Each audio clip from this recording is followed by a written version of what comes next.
Hello and the warmest of welcomes to your local part of the show. This week, it's called the Northern Powerhouse, but will the benefits actually spread to the North East and Cumbria? Or will it be Manchester, Leeds and Sheffield who take the lion's share of investment? Well, certainly something I'll be raising with my guests, who are the Labour MP for Jarrow, Stephen Hepburn, UKIP Euro MP, Jonathan Arnott, and Hexham's Conservative MP, Guy Opperman. Welcome to you all. But no prizes for guessing where we start this week. It may still be 112 days to go, count them, but the North's MPs are already taking clear sides on the European referendum. Well, let's find out what our guests are going to do. I mean, Guy Opperman, some Conservative MPs saying leave, some saying remain. Where do you stand? Well, I think fundamentally it's a matter for the people to decide, and the four of us are important, but no more important than everybody else in the whole part of the country. But I, on a balance, have come to the view that it is better to be in, and I will be supporting the Prime Minister and those who make the case that we have a stronger voice by being part of the European Union. Stephen Hepburn, I mean, there are differences of opinion in the Labour Party as well. Of course, Ronnie Campbell, Blythe Valley MP, he wants to come out. What about you? Oh, in, definitely. I mean, the North East does well out of the EU. We're net gainers in EU funding grants. We're net gainers in manufacturing exports. And obviously we've got some major industries such as Nissan and Hitachi who are locating themselves in this region to get access to the largest market in the world. Jonathan Arnott, we know where you and UKIP stand, but I suppose two people from opposite sides of the political spectrum coming to the same conclusion. Does that worry you? Not at all. I mean, obviously we've seen lots of Labour MPs come out wanting to leave the European Union. It's not just people like Ronnie Campbell, it's also great Labour MPs like Kate Hoy, Frank Field, Gisela Stewart, you know, and we've seen quite a lot of Conservatives as well. So this really is a cross-party campaign, cross-party initiative to leave the European Union. And I think that the voters, when they're presented with the facts, the £55 million we hand over to this institution every single day, the lack of democracy, I think people may very well vote to leave. OK, well, we're going to continue that discussion in a moment, because so much for our MPs so far, but they only, of course, as Garpin pointed out, get one vote on June the 23rd, just like the rest of us. So what's the mood in the region as the campaigning begins? Well, Bob Cooper went to Carlisle to see how the European debate is shaping up there.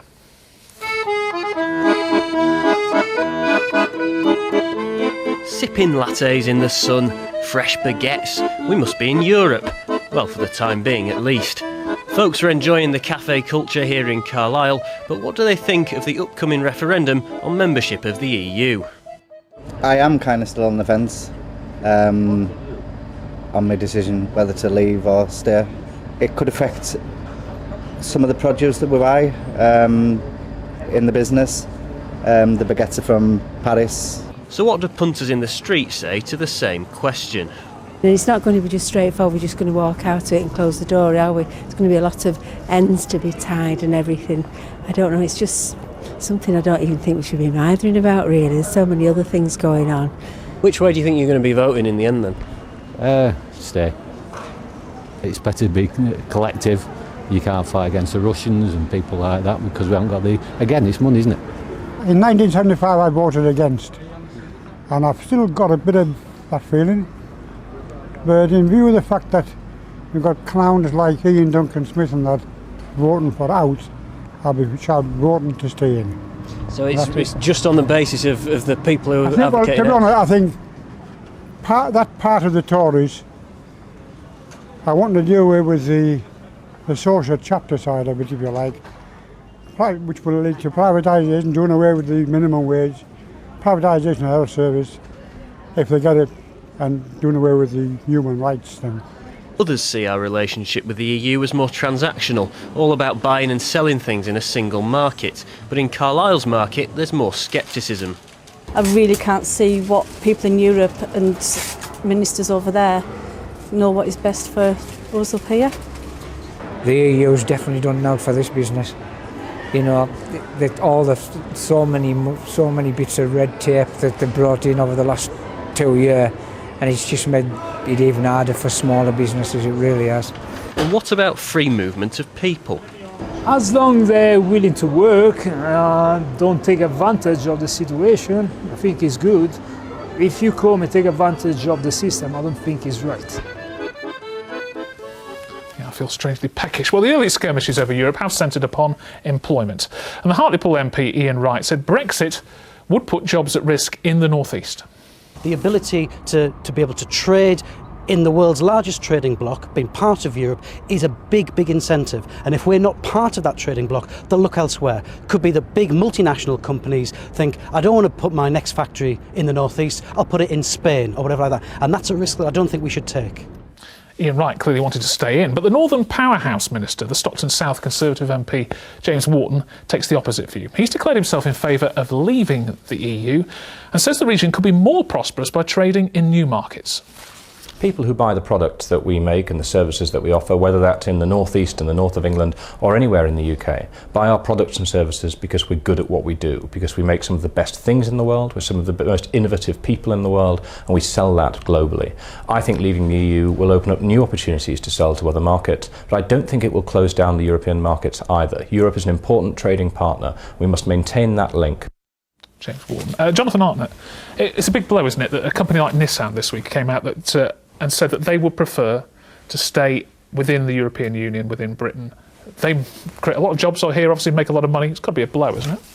Well, if you heard, for example, Paul Wilcox on the Today programme a month or two ago, where he was asked, when Nissan were making that big investment to stay in the UK, he was asked, will you leave the UK in the event of a Brexit? 5 times he was absolutely clear that that is not going to happen. So Nissan are staying, Hitachi are staying, but right now, right here, we've seen that, for example, Ford, money from the European Investment Bank was used for Ford to move a plant out to Turkey. So actually, the jobs are going the other direction. But you're asking us to take a big leap in the dark here, aren't you? You're asking us to trust the arguments of people who want us to go into the unknown, really, to leave the European Union, rather than companies who are saying, we think it's better for Britain if we're in the EU, and therefore, this raises questions about investment and decisions in the future. Well, you can find companies on both sides very easily. That's not a problem. But of course, what we do say, of course, is that there is a big market out there. There's a wider world out there. We need to be developing our trade links with that. But of course, we'll continue to trade with Europe. We continue to be good neighbours with Europe. We'll continue to do business with Europe. Of course, that's going to continue. But actually, let's look to that wider market out there. Look at we're doing more trade in the northeast with Ireland at the moment than we are with India and China put together. That needs to be reversed. Okay, all right. Stephen Hepburn, actually Nissan, as Jonathan Arnott said, hasn't said it's going to leave Britain if we leave the EU. European trade won't disappear, and we'll be free as an exporting region, big exporting region, to look at other markets. Well, industries such as Nissan are vitally important in this discussion. Nobody's suggesting at the moment that if there's an outvote in June that Nissan will pack up their bags and go. What we're looking at is the next round of investment, the next cycle of investment that Nissan make for a new model car or whatever in the future, and that's when decisions will be made. And I don't think we should be playing fast and loose with decisions like that. 150,000 jobs are dependent on those industries in the northeast, and to say, well, merely we can ignore them and do business elsewhere, I think it's a bit flippant. But when you're a Labour man, why should we be bullied by multinational companies like Nissan, Hitachi, saying, you mustn't leave the EU? Why not listen to the man in the small business who's not quite as convinced? Because they're very good jobs in Nissan and these companies, and they're offering very good jobs that aren't on offer in other parts of the region. So we should be listening to them. But on the other hand, we should be supporting these industries, helping them do more in the world. And the way they do more in the world is by locating themselves in this country with an access to a 500 million market. Okay, Guy Opperman, James Wharton and Marie Trevelyan have come to a different conclusion to you. They want to leave the European Union and believe that there are huge opportunities for the region outside the EU. I'm sure some in your local party feel the same way. Why weren't you persuaded by that argument? Well, I think it's not a question for politicians. I really don't think it is a decision for all of us. When the Prime Minister promised a referendum, he made it very clear that all the people should decide. And I'm fantastically pleased he's given that opportunity. It's not until the 6th of June 1975 that we've had that decision. But I haven't had that choice. You've not had that choice. None of us here have had that choice. So why does a natural Eurosceptic decide that actually, I'm not persuaded of the trade case, are you? You're not persuaded we're going to lose all the trade. So what is it? I think you can be sceptical of Europe. Lord knows it's not perfect. Every one of us would agree on that.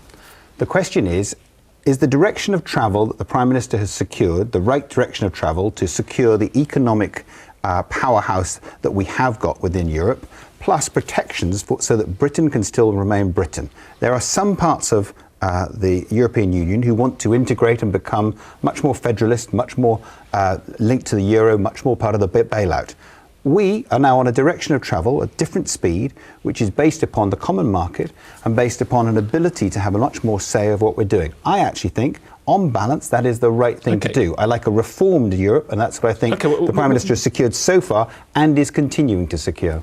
Jonathan Arnott, I mean, the truth is that leaving the European Union is not an easy option, is it? Because to keep trading with the European Union, we may well have to agree to all the rules that, many of which you object to at the moment, pay in money, like Norway does, for instance. It's not actually, the easy option that you want to portray it as, is it?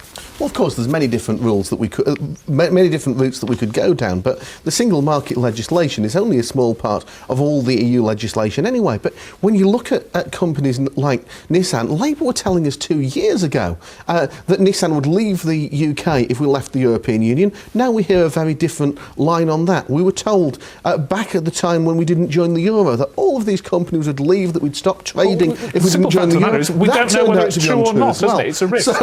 So whenever we've been given these bits of scaremongering in the past, the same people who told us about the euro, the same people who peddled these euro myths in 2014, are the same people now who are saying that there's a big risk. Of course, there is a bit of a leap, but it's a leap into something much better. It's a leap into the ability to develop our trade links with the Commonwealth, with the rest of the globe. We're leaving out 1/3 of the world's population here at the moment. The concern is, if you want to try and build a wall at Dover and say we'll be this island on its own, but no one wants to do that. You are isolating yourself from where the direction of travel is for the rest of the world. No one suggests that. We want to stay in the World Trade Organization, in the IMF, in the International Organization for Standardization. There are so many different multinational bodies we want to be a part of course, but we don't want to be governed by them. That's the difference with the European Union. You are subject to those agreements just as much, whether it is NATO, the IMF, the World Trade Organizations. You're already subject to these things. But that's not making our laws. They're not making most of our laws. They're governing so much of what we do. The two of you can argue afterwards. Let's just bring Stephen Hepburn back in here. Actually, a lot of Labour people might be a bit disquiet about what the Conservative direction of travel is on Europe, which is actually not to get involved in integration. Perhaps, in the end, undermine some of the workers' rights that Labour support. Actually, it's not an answer, is it, just to say yes? Yeah, just to clarify, there's only a very small minority of Labour MPs are taking the out approach, and certainly in the North East, anybody who's working towards an outvote are not working in the interests of the people in the North East because of the advantages that are outlined earlier. But why are countries like America and Canada and China looking at us and India and saying that we're mad even considering it? Surely that's a message in itself. Right, okay. We'll have to leave it there. I'm sure it's a debate we're going to have many times over the next 112 days. Now this week, senior business leaders, ministers and industrialists gathered to talk about the Northern Powerhouse and the opportunities it can offer in creating investment and jobs. But the event didn't take place in Middlesbrough, Sunderland or even Newcastle. Instead, it was to Manchester that everyone headed. Fair enough, you might think. But does it represent a wider truth that the Northern Powerhouse actually risks bypassing our region? There's a lot going on in Manchester, including this conference. But its presence here and its format might just provide more fuel for critics of the Northern Powerhouse. Criticism number one. Almost everything seems to be happening in Manchester. Criticism number two. There's an awful lot of talk, but not a great deal of action. And this speech might not allay those concerns. Government Minister Lord O'Neill spent a lot of time telling the conference about why he wants to improve connections between Manchester, Liverpool, Leeds and Sheffield. He didn't have time for an interview, but I sensed he was directing this message towards me. Let me quickly add, especially because I think there are media in the room, before people start writing ridiculous things as they have done before, when I say things like that it excludes other places in the north. That is not at all the case. It includes, the Northern Powerhouse includes the whole of the north, but it is definitely the case that what makes it so attractive as a policy initiative is that mass of people that are in those reasonably closely geographically located cities. But our region was represented at the conference. Cumbrian delegates in particular keen to emphasise not just what the county wants to get from the Northern Powerhouse, but also what it can offer. We can see £25 billion of investment coming our way over the next decade, the largest part of which is a new nuclear power station on the west coast. So that involves tens of thousands of jobs over the next decade or so. So we don't need to turn up with a begging bowl. We can put a very powerful economic case on the table for being a really strong part of the Northern Powerhouse, and also make the case for the investment in infrastructure and skills that we'll need progressively over the next decade. And some here are convinced that cooperation across the North can make a difference to some of the most fundamental challenges. Collectively, we can make the case for improvements in the East Coast Main Line. We can make a collective case for better trains to Manchester and Leeds and coming to Newcastle. And really, we need to build on that, I think, as part of the next stage of the powerhouse. That need for transport investment to spread from Manchester to all parts of the North was certainly one of the key themes. But of course that needs money and not just talk. And critics of the Northern Powerhouse say that's not flowing. The government yesterday gave another extra $8 billion to the Scots. We need that $8 billion. We need a strong northern voice to fight for it. That's why the Scots get it, that's why the Welsh get it. The North's divided about its strategic demand, so we need to turn a powerful northern voice for the northern interests. Ministers, though, say patience is needed. Success judged over years, not months. But as the budget looms, there'll be close attention paid to see whether the next stage of the Northern Powerhouse can silence the doubts. Garperman, I was at the conference. I listened very carefully to Lord O'Neill, as you saw. He did make it quite clear that, certainly from his point of view, the focus probably was on that Liverpool, Manchester, Sheffield, Leeds corridor. That's the danger, isn't it? That is a very appealing idea. Well, but then look at the reality is that the man who is the minister carrying this forward is not Lord O'Neill, it's James Wharton, who's a North East Member of Parliament. He's my colleague in the Conservative government, and he's doing a great job. The second one I'd make is that this is for local authorities to come to government and say, we want devolution in the right way. What has happened, without a shadow of a doubt, is that Manchester has led the way on that. We can see that in many different ways. But the North East and Cumbria, they are catching up, and we are genuinely getting there. And longer term, I think you need to accept this is the start of a long journey. And the long journey only started literally 18 months ago when George Osborne stood up and made that first speech. We are slowly doing this, whether it is in transport, whether it is in economic regeneration, or the mayors that are coming next May. The key may be slowly, might it? But don't you need to be honest, though, actually, and actually say that, as Lord O'Neill said, when you look, on the map, these cities that are close together, which don't include Newcastle, don't include Middlesbrough, don't include Carlisle, are the ones where you can see the real potential. Don't be honest about it. Well, I think we're being absolutely honest that there is the greatest conurbations there, but at the same stage, you've got to look at what is happening not just by government, because you look at all the universities of the North, all 8 leading universities have clubbed together and doing bioscience together. All the health trusts, they have clubbed together in the Northern Health Alliance, and they are working together and getting great investment and great progress taking forward. Similarly with tourism, all of the northern regions have now come together. That would not have happened without the government saying this is what we're trying to do. OK, Stephen Hepburn, the conference attracted 2,000 people, a lot from businesses, and there was some real positive talk about the kind of cooperation that Guy Opperman is talking about, the potential of the idea. Often all we hear Labour doing is rubbishing it, calling it the Northern Poorhouse sometimes. Well, I wouldn't call it a poorhouse, I would call it a power cut, because what's on offer is neither new powers nor new money. All that's happening is the government's devolving responsibility for spending to a fewer group of people in order to do their dirty work, to do the cuts. That's what the government's doing, and they're going to hide behind that. But the principle of it, which is, there will be some people at that conference who share your concerns about that. But there were a hell of a lot of people saying, well, actually, this is a huge, huge potential. This Northern Powerhouse idea, absolutely. The fact the government's talking about it, we can run with it and can make a difference. And you're saying, no, it's none of that, just ignore it. Because there's nothing on the table that proves me to the contrary. There's no powers, there's no money, and when you think we do need them powers and we do need that money now more than any time in the past, because we're on a border with Scotland that's got its own devolved government with money and powers, and we're going to be competing against them, and we need them powers and money, but it's just not on the table. Okay, Jonathan Arnott, despite the fact that UKIP and Labour have rubbished this idea, the conference was a real sign that George Osborne's catchphrase, if you like, Northern Powerhouse, has taken off. Whole conference dedicated to the idea, and some very senior people from across the North sitting down and discussing it seriously. I think that people in the northeast just aren't seeing it. Frankly, you know, we've had the issue surrounding steel, where there hasn't been enough government help and support. We see in transport, we see that for every £1 per capita that is spent in the northeast, £24.33 goes to people in London. We see an unemployment rate, which is the highest in the land. I mean, it's ridiculous. The problems of the north-south divide have been here for decades. To expect it to be solved in 18 months is ridiculous. What is new is the absolute cast-iron commitment to the fact that it is about, you know, making sure the north works together and grows, and it's not all about London, the southeast, and that is there, isn't it?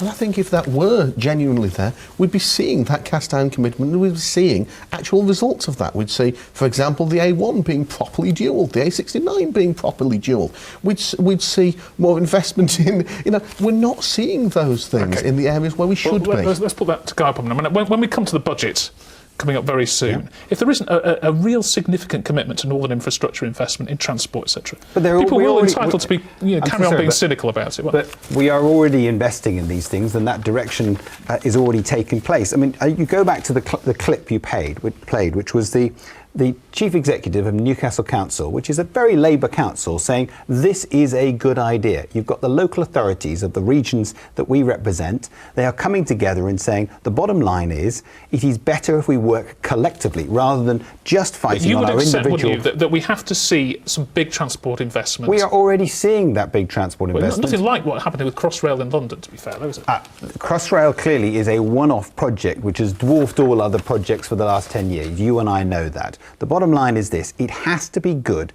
that the North is working together and that we are genuinely beginning to make a slow but sure difference. All right, OK, well, we'll come back to that subject, I'm sure, as well.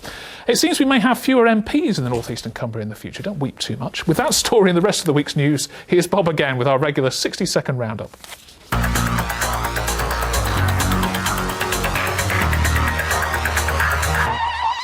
The North East will have 4 fewer MPs in the future under new plans to redraw parliamentary boundaries. A consultation is underway over the proposals, which will see the size of the Commons shrink. Britain is to seek European Union money to help areas including Cumbria hit by the winter floods. The government will apply to the Solidarity Fund, which deals with natural disasters. Patients are being hit by the closure of minor injury units on Teesside, according to Middlesbrough South MP Tom Blenkinsop. We've had 2 minor injury unit closures. We've had another walk-in centre proposed to be closed after the last one being closed. The collateral impact of all those services being withdrawn reduces the ability of the average patient and customer to find access. Library opening hours will be cut and the Biker Lodge Dementia Care Centre closed under plans by Newcastle City Council to save £32 million. Councillors will make a decision next week. And finally, council leaders in North Yorkshire have written to the Prime Minister urging him to press ahead with plans to reform Sunday trading laws. Well, that's it from us this week. All next week on Look North, we'll be asking what the region's future might look like if we vote to stay or leave the EU. First of a series of special reports, 6:30 on BBC One from Monday. We're back next Sunday from the European Parliament in Brussels.